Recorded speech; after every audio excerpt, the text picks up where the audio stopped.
These petty hirelings had done the seemingly impossible. They defeated Xanathar in his own fortress, using his own traps against him. But the Beholder had acolytes, dark servants who would have benefited from his rule.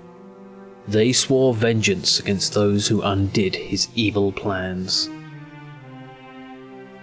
There was much rejoicing in Waterdeep, but the heroes grew tired of their fame and ventured south. They followed the Sword Coast in the direction of Baldur's Gate. The ambush came in night. Faerun was the first to respond. His reflexes were quick, even if his wit was not. Many fell under his axe. Cleric was quick to call upon her gods for protection. Psychofox cast fire and ice in all directions, laughing madly as the attackers were consumed by the power of her magic. Only Steelor noticed the telltale glow of magic coming from a group of drow mages behind them. He knew then that this was no random encounter. Before he could warn the others or act to stop them, blinding rays of magical energy struck the heroes. There was a moment of searing pain, and then darkness.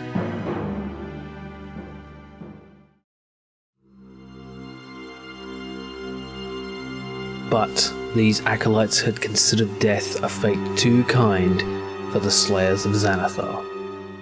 Their chance to have vengeance against the surface dwellers and regain their ancestral home had been ruined, and so these hirelings should suffer a fate even worse, to be cast out, banished forever to another plane. The heroes awoke in filth, surrounded by crowds of humans and unfamiliar races.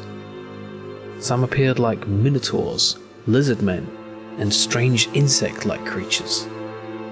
Even on another world, it was quickly apparent what this place was: a prison.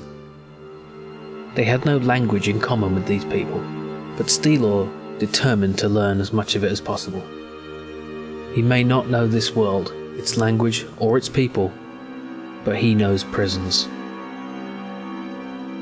Faerun quickly got into a brawl with one of the minotaurs, who mistook his short stature for weakness and was soon corrected. These people had clearly never seen a dwarf before.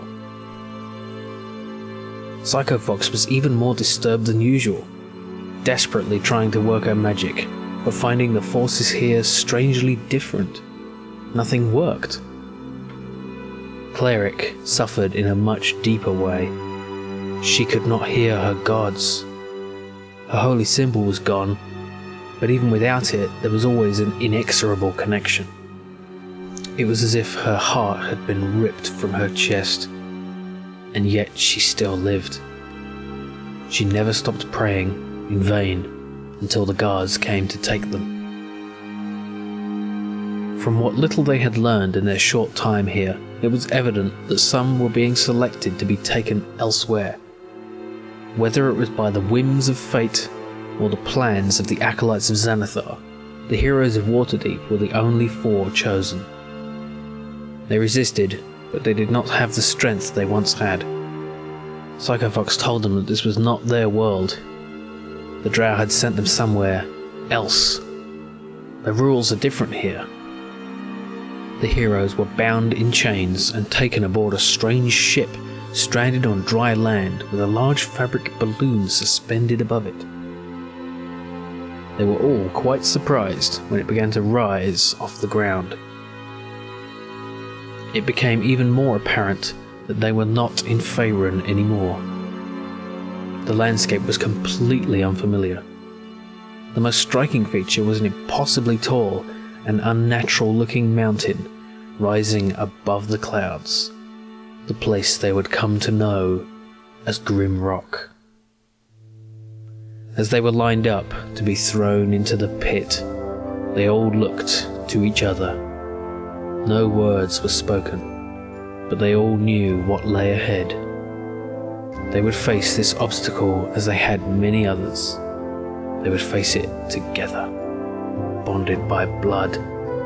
They would all survive, or none of them would.